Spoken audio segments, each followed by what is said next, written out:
Alrighty. Hey guys, thanks for joining in today. It's the Webflow Weekend Hustle, 5 o'clock GMT, so let's jump straight into it. Good morning, good evening, good afternoon, depending on where you're tuning in from. And yeah, welcome to Webflow Weekend Hustle. This is our weekly show that we do where we talk all things business, Webflow, marketing and such, and today's topic actually is marketing, for that matter as well. So I want to thank you all for joining us. And we'll see how things go along as more people filter in. I'm sure good to see some familiar faces as well. Hi Sebastian, how's it going? Good evening. Such a nice trumpet solo. I hope you won't let it play a bit longer. I'm fine. We had really nice weather today, 18 degrees.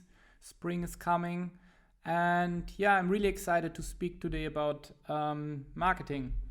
Nice. Also up on stage with us is Guy. Hey Guy, how's your day going so far?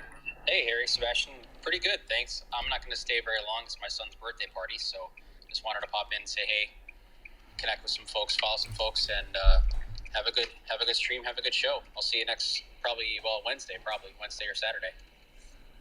Nice. Happy birthday to your son, Guy. Thanks. Appreciate it. Happy birthday to your son, Guy. Hopefully we hear you on next Wednesday in our network session. Absolutely. Have a great stream, guys. Thanks. See ya. Cheers, man.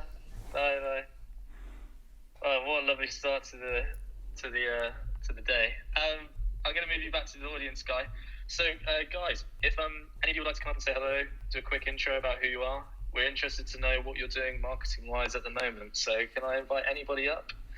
Would anybody feel adventurous to come up on stage? If not, we'll move straight on. Okay. So yeah, I guess Sebastian, to start off with, what are you doing marketing-wise at the moment that's working for RE7?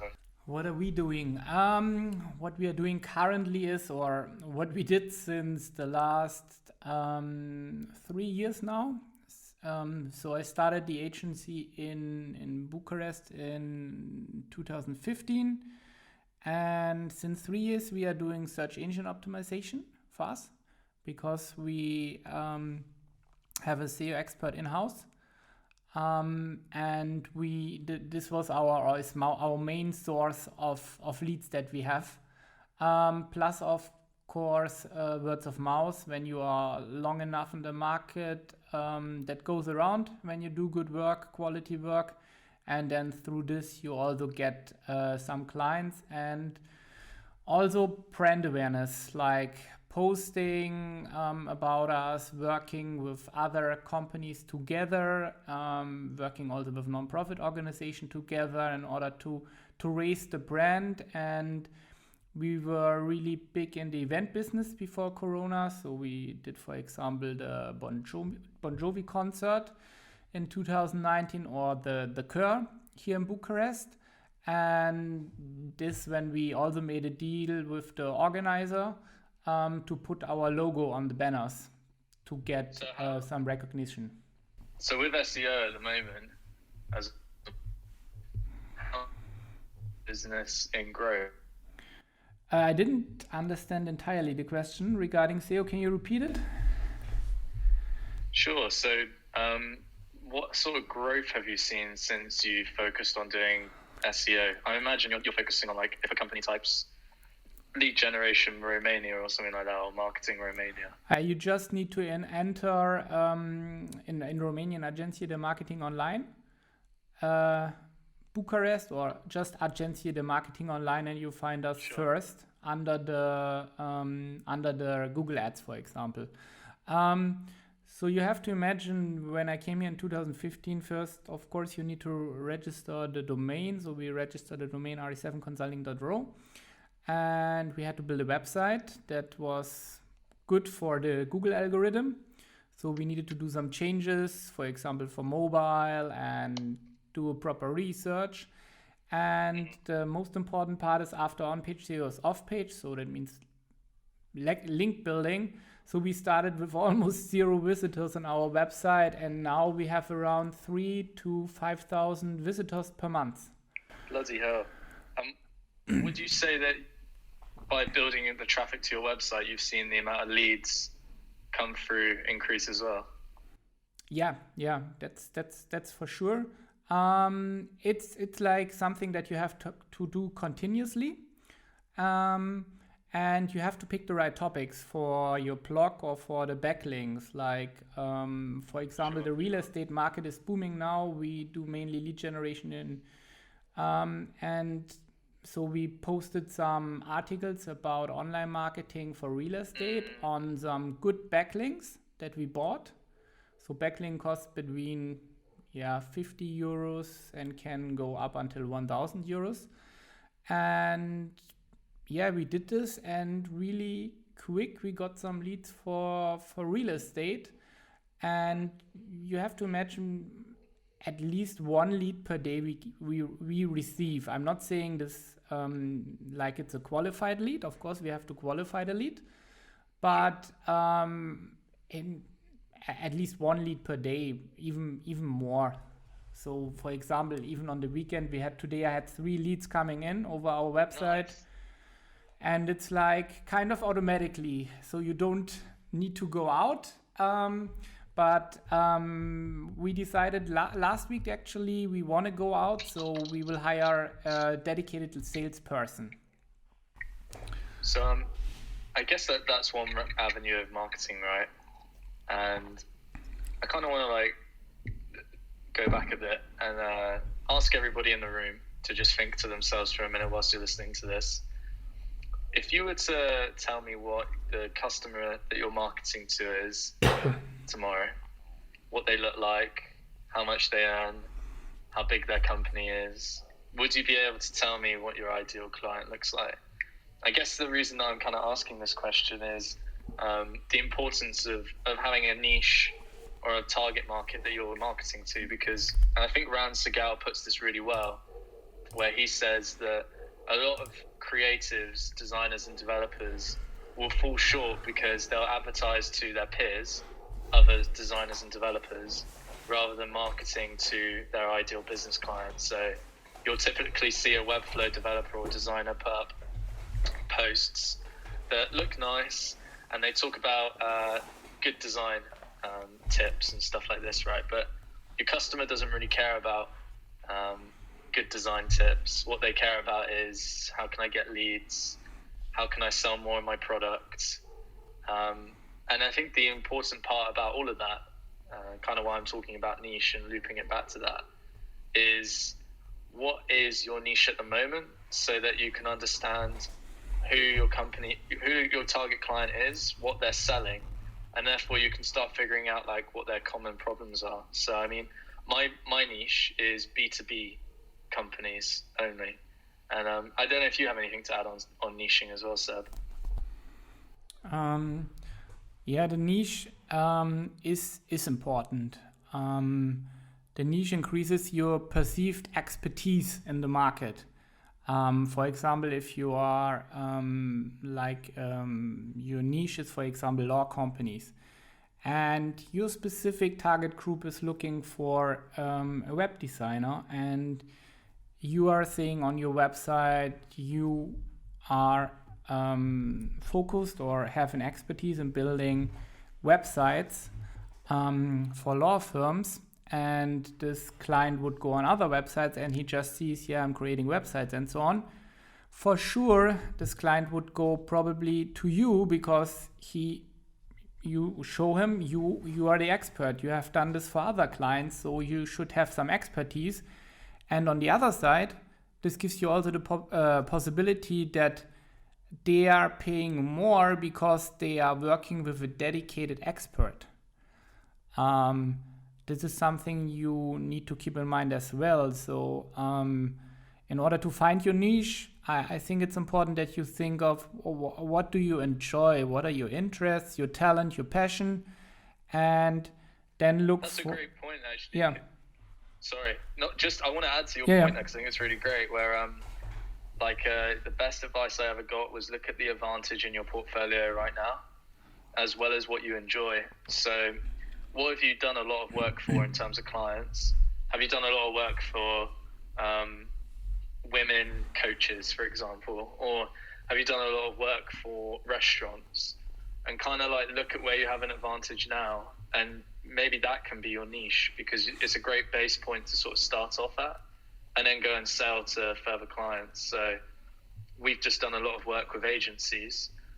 We've had free agencies come through and do websites with us. So we're now niching into B2B agencies, because we have a lot of that on our portfolio.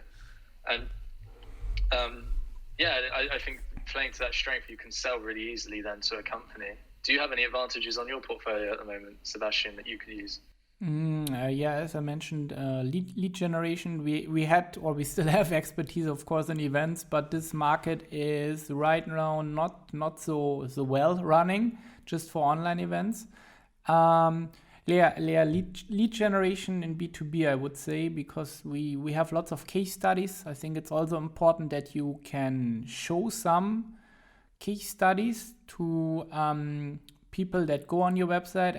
And I think most important is, when you are a web designer, you should have a website, but a website that blows the person that comes to it away, so that they see, okay, wow, this is an amazing website.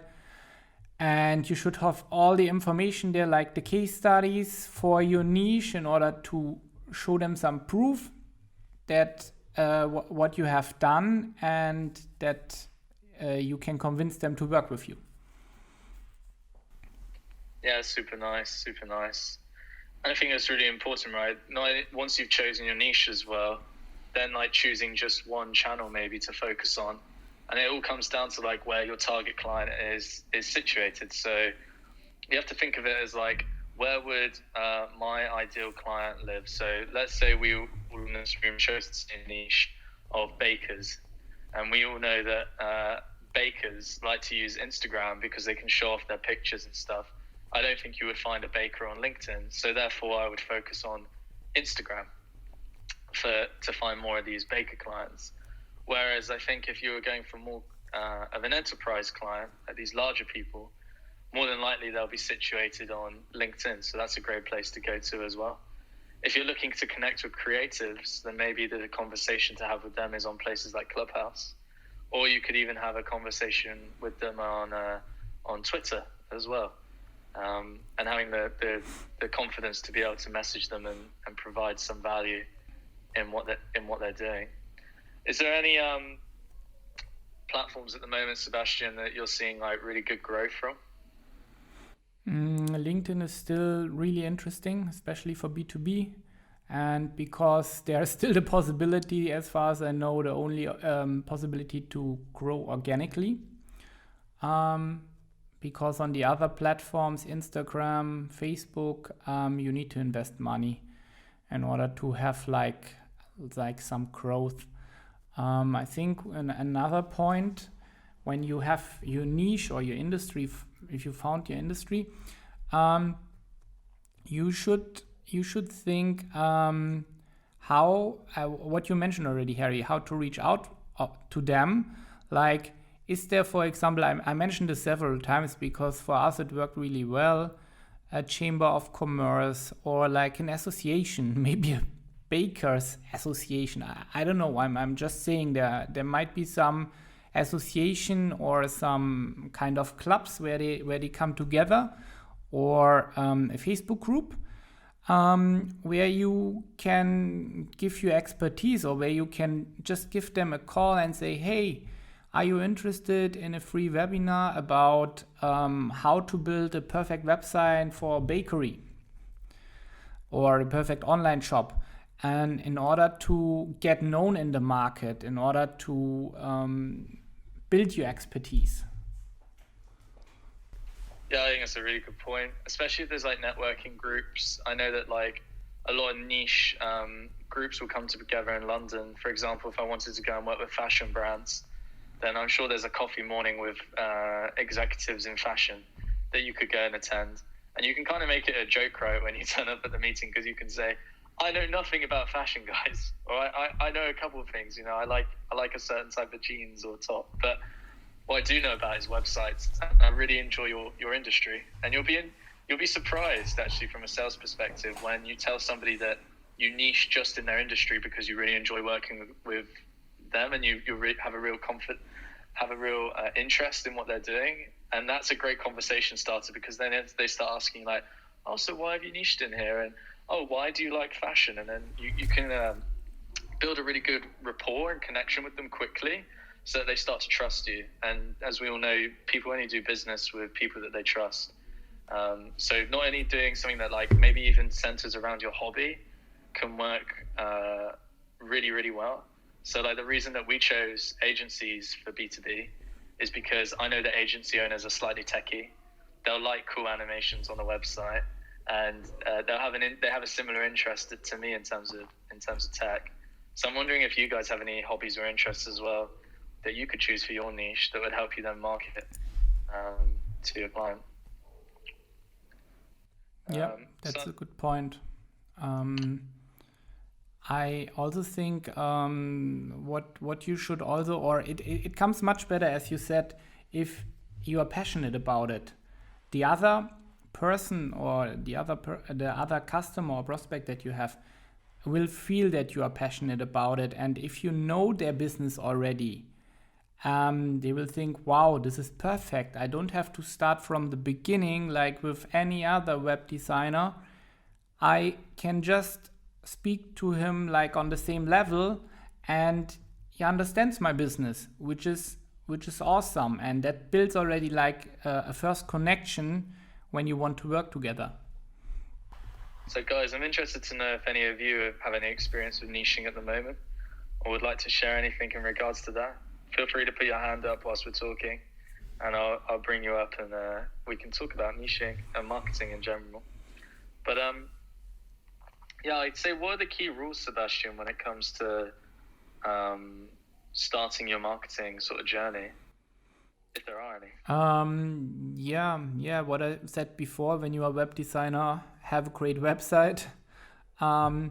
What is also something that I see still often, that even you would say business cards are old. Now with Corona, you probably need them so much, but if you're doing network sessions or something, it's always good to have a business card available. I keep always a business card with me somewhere in my wallet, 2, 3, 4. Like, if you never know where you meet your new prospect, and it would be not good if you can't just give them a business card.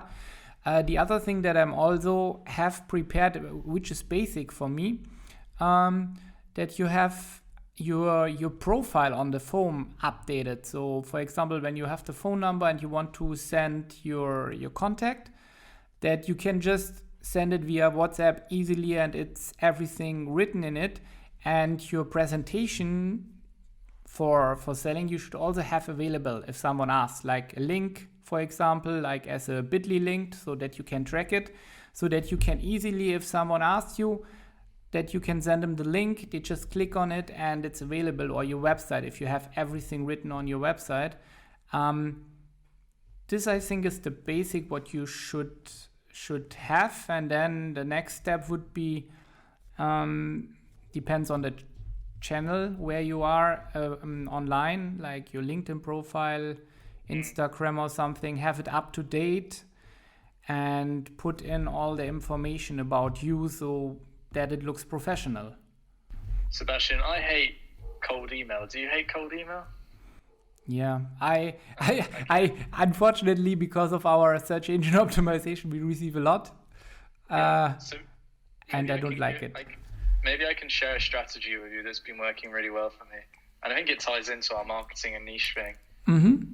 So something that's really worked for me at the moment, and I'm sure everybody here can copy and do as well, is on Instagram.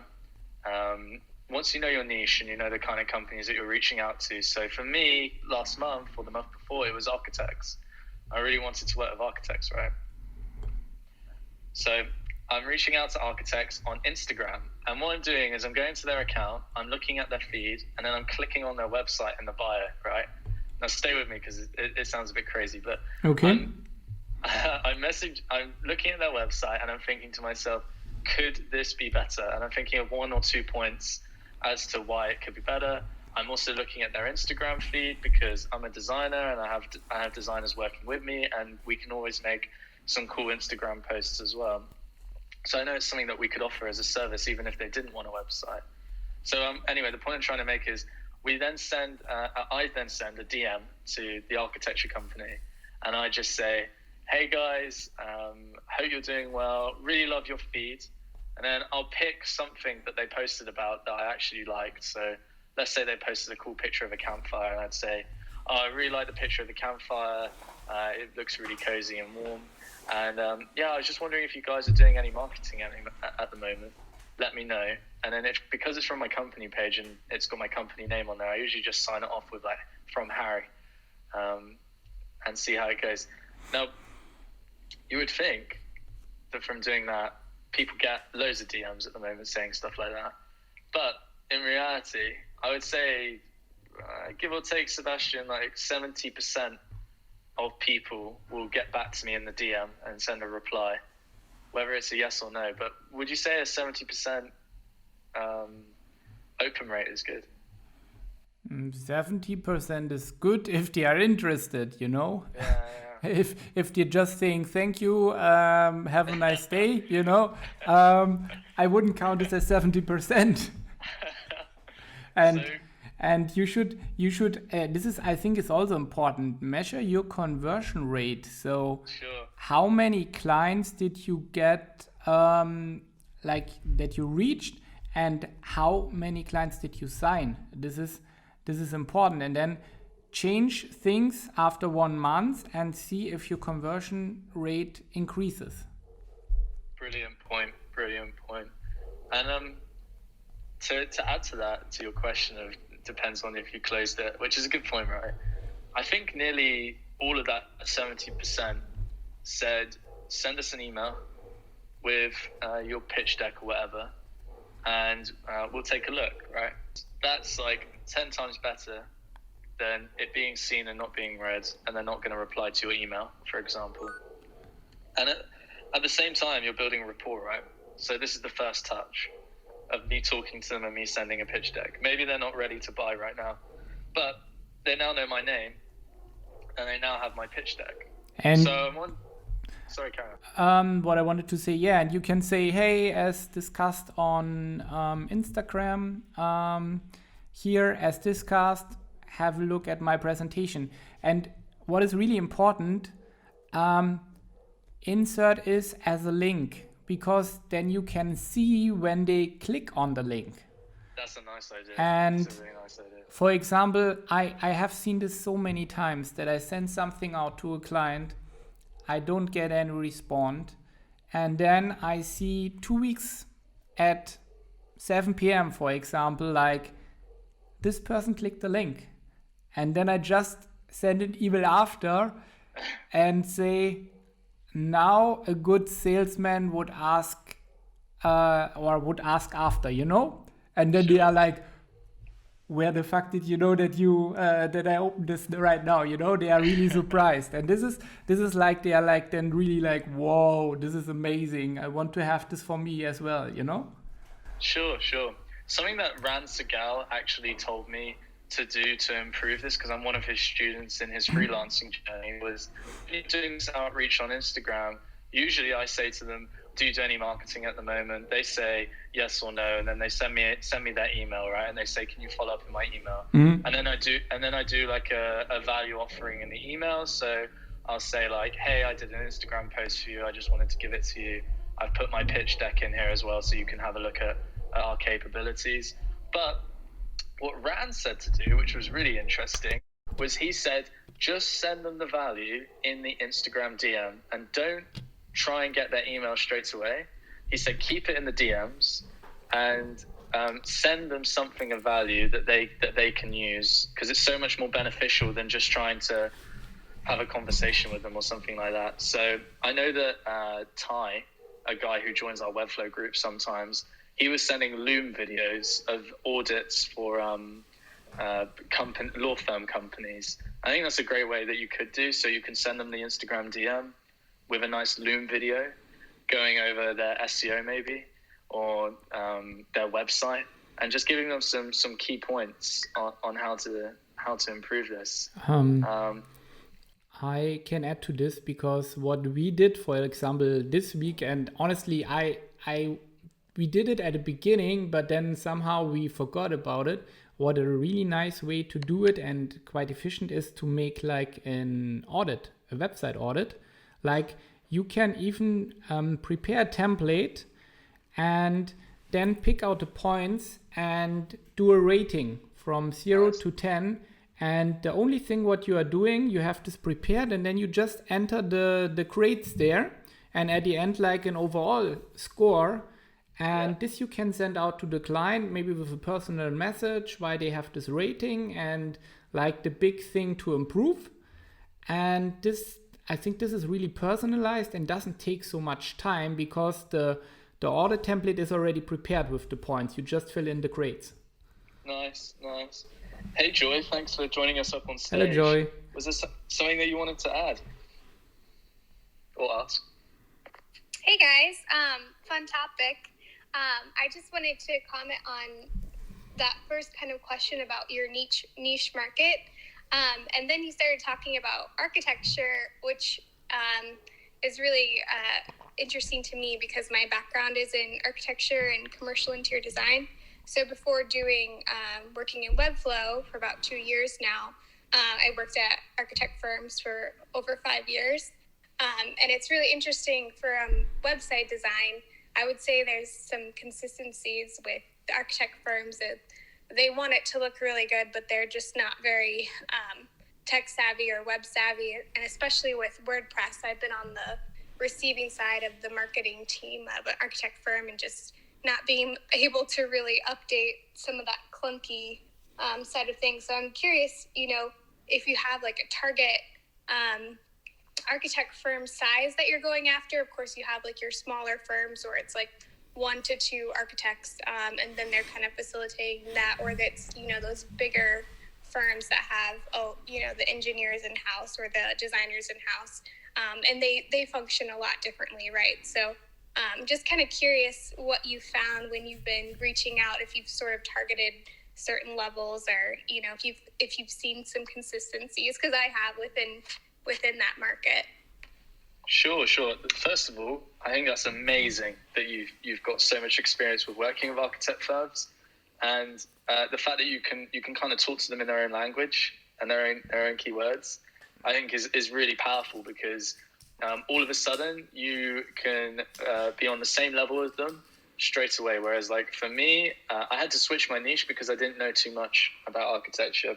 So looping back to your question, Joy, which was what are we targeting, right? So for us at the moment, the small cap architect firms are heavily reliant on referrals, usually, and they don't have any marketing team, right? But also maybe they don't have the budget for this, and they're kind of trying to do like this homemade kind of website stuff. So a great example of a website that came out and won an award recently on Awards is CRSA.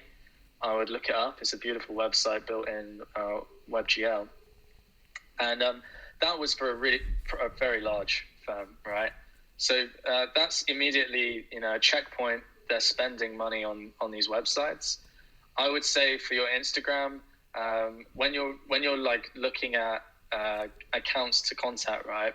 I don't know if you do this at the moment, but just getting a simple Google sheet together, putting the firm's name down. There's loads of tools online that can help you kind of try and figure out what they're doing in terms of sales, and say to yourself, I'm only going to contact companies that have 4 employees and they're doing $200,000 a year gross, because I know that they're going to be able to afford my services. I don't know how expensive you are at the moment, Joy, but I can imagine that you want to live comfortably in your life, so you want to be able to charge happily as well. And yeah, like being able to put down a Google sheet and be able to figure out how many employees there are and how much they're earning is instantly going to be able to qualify them as to whether you want to contact them or not. That makes sense. Thanks for sharing. Yeah, I can maybe to add, I'm not a specialist in architecture, But I think it's really good that you have already some experience in this field. I think it's also to understand how do they get customers, what is their funnel, and is there something that you can help them to get more clients through the website or to a specific feature on the website? Maybe even to think, if you like this area so much, if you just focus like in general on consulting architects, how to get clients online, something like this. I have a good friend, he focused on kinesiotherapy, and he built a Facebook group for this specific group, and he targeted them on Facebook to advertise, and also made a specific white paper for them how to get more clients in order to get them on board. And then he built an entire consulting business only for this specific niche, and a part of it was also the website. This is also something what would be an idea.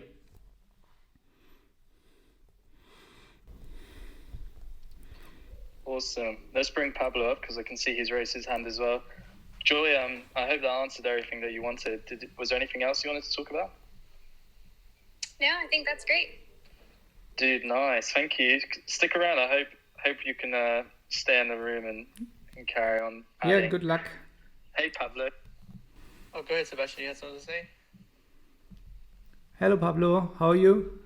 Good. How you doing, guys? I just wanted to follow up and also have a question. I wanted to follow up with Joy's question. Also say that, Facebook groups is a great way to find your niche, especially because you can go there, you get to see all the members in the group. Some of them require an invitation, but you can just send a message to the organizer, or sometimes you can offer like a seminar or like something of value. Super nice idea. Yeah. And it's posted for everybody on that group, and it gets on their walls, and Facebook groups is like a really, really good way to advertise. Yeah, I totally agree with you, and I've seen this from this one friend that I have. He first invited, of course, some friends or some guys that he know were in this specific business. And then step by step, he added more and more, and now he has 300 in his group, but all of his niche. So he can also ask them some specific questions. And I think this is great, and this is what these niches are looking for. For example, I signed up for a specific mastermind program for agency owners. So there are only agency owners, digital marketing agency owners, and we all have the same challenges to face. So it's awesome that I can exchange with them, but also that I get some knowledge from them in order to grow my agency, to get new ideas. Yeah, that's awesome. And also the Webflow group, for the signers, I think there are a lot of like job postings there, like all the time, pretty much. Yeah, I also really like this group, and to follow it, to get new ideas or problems that they are facing with solutions. This is really, really helpful, I think, to grow together. Yeah, that's pretty good. I wanted to move on and ask the question I had. It's kind of related to marketing, but it's more about the G Tag Manager, the Google Tag Manager. I saw FinSuite is offering like a course about it for e-commerce, and I don't know if you guys have some experience with it. Is it worth it to get to know a little bit of G-Tag for Webflow e-commerce, or you guys think it's maybe like something that is taken care of by maybe if you use Shopify? If it's something that it's not worth it for maybe the state of the Webflow e-commerce is at right now? I mean, I can add to that. We've got a nearly 1,000 products now with this 100-year-old furniture shop that we did a build for. And all I can say is that it is amazing how powerful the Webflow e-commerce system is and how quickly you can build for it. And I personally love it so much that I try and convince every client to use it. I haven't done any GTAG stuff set up with it yet. We've only done Google Analytics, but if you ever get a client that says, do you want to do e-commerce, and they give you the opportunity to build it on Webflow, I would say go for it, Pablo, for sure. Well, yeah, I mean, I have my doubts about it, but I guess, yeah, you're the first person that talks well about Webflow e-commerce. What I've been doing is just been using the Shopify buy button. That works really good too, and it's the client takes care of the other stuff. I just have to pretty much embed the code. But yeah, definitely I look into more of like the Webflow e-commerce. Thanks, Pablo. Yeah, I think I'll just quickly reset the room, Seb, and then we can carry on. Sure. All right. I'm going to stretch for this one. Good morning, good evening, good afternoon, everybody. Thank you guys for joining us today on what is a very grey day in England. I hope there's some more sunshine for you wherever you're tuning in from. This is the Webflow Weekend Hustle. We run this session every Saturday at 5 p.m. GMT, which is about 12 or 11 in the US, depending on what state or side of the country you are in.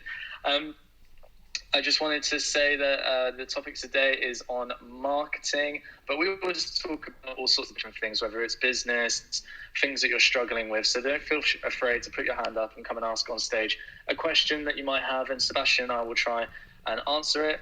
And also, please follow somebody in the room if you haven't followed them yet already. And if you would like to know more about these sessions, you can follow Sebastian and I for whenever we start them.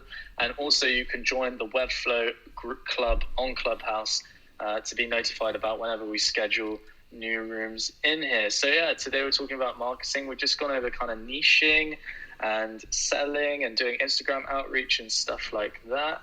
And yeah, I think we can move on. So how do we start creating content, and what sort of content do we need to make? So an experience that I've had over the last 2 weeks is I've started creating more and more content on Instagram. Mm-hmm. I think we're doing about 2 to 3 posts a day at the moment. I started a vlog on YouTube. I'm trying to post more content on LinkedIn. There's like a lot of stuff that we're trying to do. And I know you really like carousels on Instagram as well, right, Seb? Yeah, this is a nice way to teach the audience something, and you can easily export them as a PDF and import them in LinkedIn. So this is a nice way to grow from my point of view, and yeah, this is what we're doing. And you've got quite a few Instagram followers now, I've noticed, mate. You've got like 4,000 or something like that, which is pretty good for we were even more, but there were lots of we call them truck drivers, if you know what I mean. So they just follow you, but they don't engage. So we had to tidy up a bit the profile to get our target group.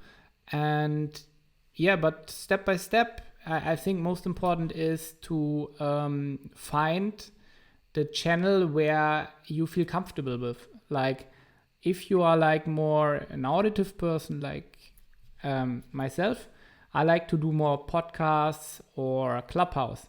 If you are more a writing person, then maybe it's more interesting for you to do a blog, for example, or to use Twitter or something where you can write more. And yeah, if you are a designer, then of course Instagram is a nice opportunity for you, or even YouTube. So you should figure out a way where you feel most comfortable with, so that you don't feel the need, oh, I have to do this right now. No, that you're looking forward to do it. Yeah, I agree with you.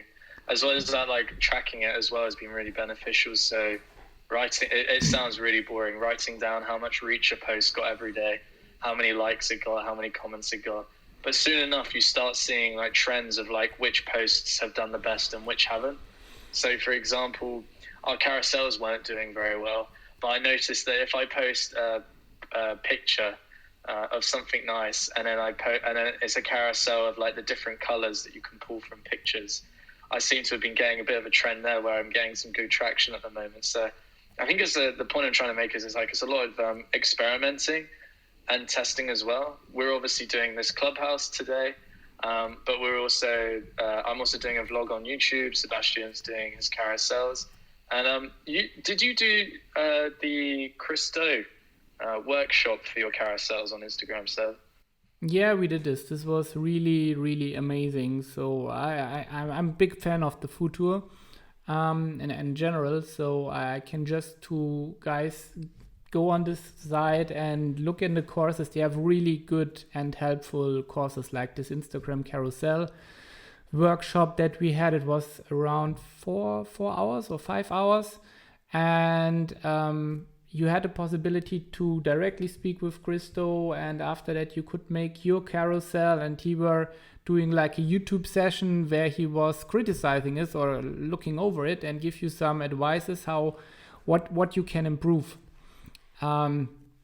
This was really awesome, and he also showed you how to build it more easily with Photoshop. So for example, first we were doing it with Canva, and then they said, yeah, make it on Photoshop, the entire storyboard, and then cut it in like separate posts at the end, which is much easier. And also, of course, it's much easier if you have the templates already in place with some color sets in order to be efficient when you're doing this.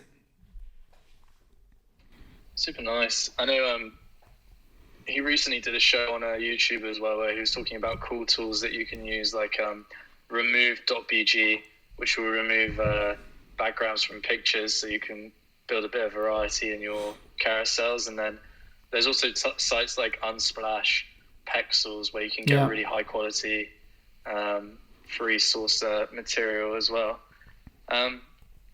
Seb, you said you're an auditory person and you prefer doing podcasting and Clubhouse as well. Yeah. And I know that you also did a presentation for, you were saying about doing associations and clubs, right? Yeah, exactly. And, I was wondering if you could share with the guys like how well your webinar went that you did for this association as well. Yeah, so last year, as you remember, COVID came out from nowhere, and we were pretty invested in event marketing, which business went down. So we had to think, how can we attract clients in this period? And it was at a stage in March, April, where everybody was afraid because they didn't know what's happening. Where's my business going? What should I do? So I was thinking with my guys, what can we do? And we came up with this idea then, why don't we offer something for free? Because I think it's a great opportunity now for digital marketing in this Corona pandemic time. And we just make a webinar for businesses, how they can do digital marketing in the Corona crisis, or how to get clients online in the Corona crisis. I think that was the title. So what we did, we are well connected with the Chamber of Commerce, Romania, Germany. So we gave them a call and said, hey, would you be interested? Because that was when it was starting with these webinars, because the events were forbidden, the normal so events. You ran them through the webinar? Yeah. So I was proposing a topic and they agreed to make this topic. We did some ads for them. And we also advertised it for their members. They have 800 members currently, so quite a lot, mainly German companies. And that's when we started to do the webinar. And the webinar was quite successful. We had around 70, 80 members that were joining. And first my colleague Alexandra was speaking about what possibilities do you have via online marketing, and then I was coming up with a strategy and showed them a bit what is possible. And we also offered them as a specific gift in this webinar, like they get a free consultation session for half an hour. So I shared that they received the link from us after the event, all the members. So they could click on the link, and there was like Calendly invitation where they could pick a date and a time when they want to speak with us. We had some qualification questions in order to qualify them a bit and also to understand what is their main challenge.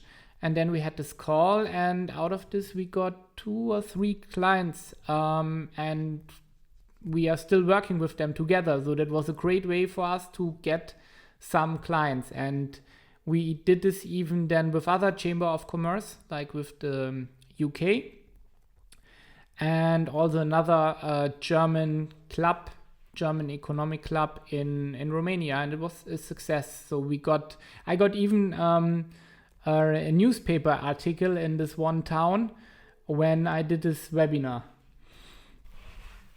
Super nice. Thanks for sharing that, Seb. No problem. Yeah, I think this ties into the thing that I kind of wanted to like round out what we're talking about, and then get you guys up here for Q&A and to tell us about your marketing and whether you have any ideas that you want to share as well. But why it's important to spend time on content and marketing.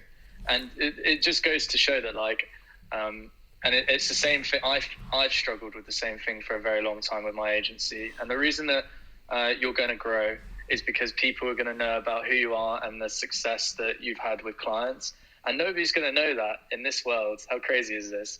Unless you post it on social media. And there was a time before when there was no social media. So you would go with other things like newspapers, and word of mouth was a lot stronger. But nowadays, if you think about it, we're definitely my generation, which are 20-year-olds. The first thing that you're going to do when you look up a company or hear about a company is you'll Google them. And you'll look at their website and you'll decide, am I going to go and eat there? Do the pictures look good? Do they have some good reviews, etc., right? Same with like Instagram pages as well. You'll look at an Instagram feed, you'll say, is this Instagram feed providing value? Are they posting lots of stuff that I'm interested in? I will follow them. And I think it's the same for your own content strategy as well. And you should also be trying to set time aside to do this. So a tip, and something that I'd like everybody in the group to try and do today or tomorrow, is to pick an hour this week that you have of free time, whether it's a Monday, Tuesday, depending on what kind of person you are, whether you prefer the beginning or the end of the week, and set that hour as the hour that you're going to focus on doing some posts for the week. And just do it every week. So every Monday at 9 a.m., for example, look at last week's results. Think about how you can do more posts this week and do it. And then after that, be done with it for the week, and you can focus on other things without having to worry about content. Nice. Really, really nice. What I would to add when you said with the Google review, a nice way is after you finish the project, ask your client to leave like a Google review, or just put it in your email signature. Like if you want to rate us, click here on this button and give us a Google review, because this is the first thing that somebody sees when the person is Googling your company or yourself. It's the reviews, and when they are like 5-star reviews over 10 or 15, this is already like a good sign that you are really good in what you are doing. Yeah, totally. And I think it's a really good way to sort of round out our marketing stuff for today. So I'm going to open up the room to Q&A now. So if anybody has any general questions, it doesn't have to be about marketing, but it can be about Webflow, your business, a problem that you're having at the moment, something that you're struggling with, sales, anything that you want. And just come up and fire away, and we'll try and help you out. So I'll bring Pablo up again. Hey guys. Hey Pablo. Hey. Good question. Currently, I only have Instagram and Facebook. On LinkedIn too. Is it a good idea, you think, to have Twitter as well? I really never used Twitter in my life. I don't know how to navigate it, but if it's if it's worth it, I'll try it. It depends in which country you are, and you have also What's your niche? Yeah. I would say, what's your niche to begin with? Well, since most of our clients, like the one that have most success, were on the beverage industry and concerts and stuff like that. Okay. That's our niche. But at the moment, we pretty much do whatever comes to us. We haven't time to focus specifically on a niche yet. So, do you enjoy working in the beverage and events niche? And do you enjoy working in those kind of companies? Yeah, pretty much. We do branding, so that's our main focus.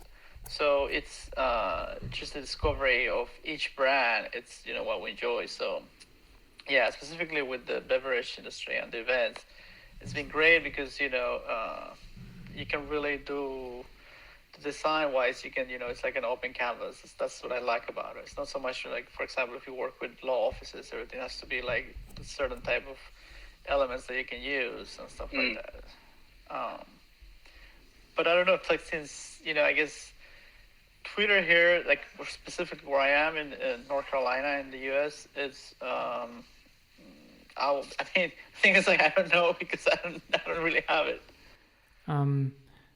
If you want clients, you should go more on the sales funnel. So just posting and hoping that someone will show up, I think that doesn't work. So if you want actively clients for your business, you need to figure out, where are your clients? Are they on LinkedIn more, or are they more on Facebook? And then build like a nice funnel, like make an ad, what you're offering, or if, for example, you give like a free consultation session for beverage or company owners, and then put them on a landing page with a nice video, maybe to explain them what you did so far, or maybe with some case studies. And then next step, Typeform or Calendly, that they can schedule like a call with you. And then when you have them on the line and they tell you about their challenges, then you should go like in the mode to explain them how can you solve their problem.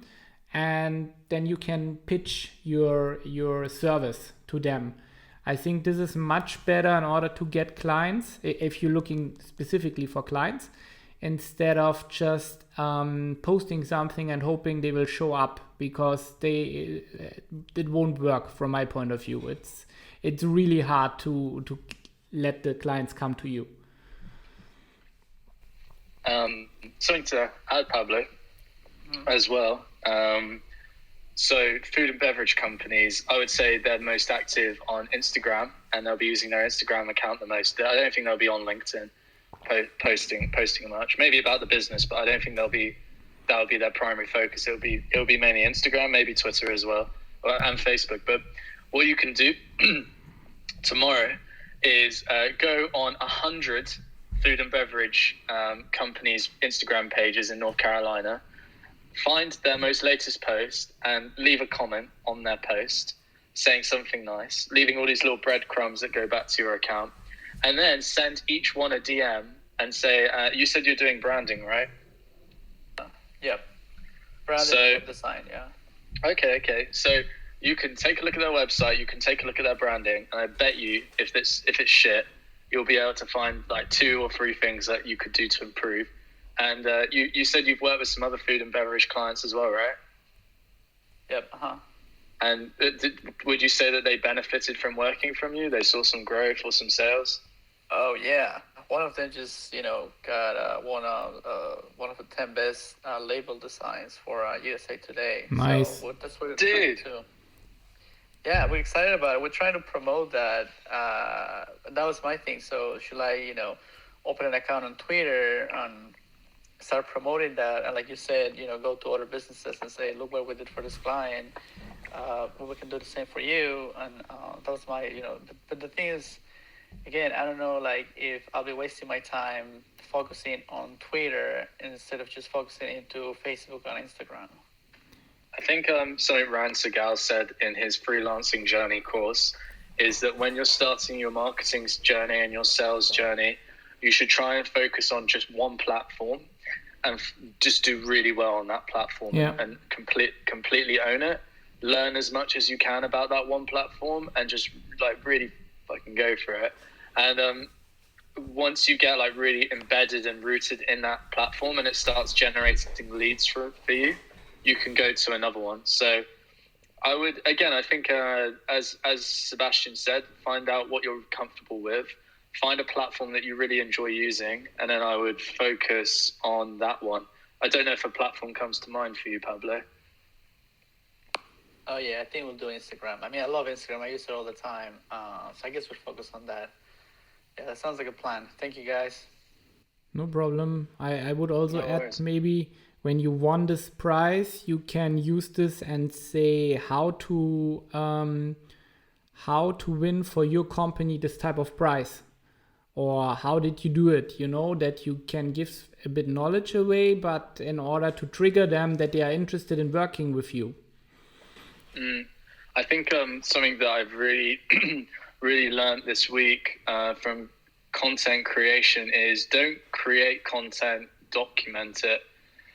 And what I mean by that is like documenting your process, documenting what you're doing with clients, and like just recording a video of you in a coffee shop and you've just done a massive client build and you're feeling really just tired, and you can just pull the video camera up and you can just say, hey, Instagram, I've just finished a massive client build. We've been working on this for a month and already they're seeing really great results. And I just want to tell you that I'm tired and it's been one hell of a month, you know? And people will connect with that, I think, more than you putting up just a picture of the client's site and telling a bit more of the story behind it as well.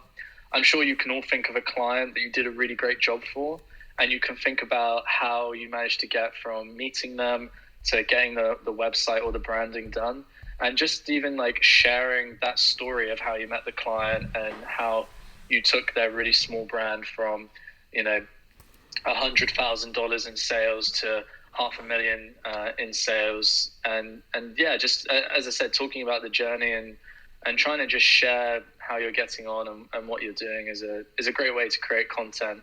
I think Gary Vee says it really well, you know, just document, don't create. Yeah, that's a nice one. I agree. So, yeah, I think we'll bring it to an end here. So, just towards the end now. I don't know if anybody else wants to ask anything, but I just want to thank all of you for joining us today. It's been really good fun, and I hope you learned some things about strategy, how you can use our different channels and different marketing avenues as well. This is the Webflow Weekend Hustle, so we're doing it every Saturday, these more sort of talks about our experience and things that we're doing and getting you guys up.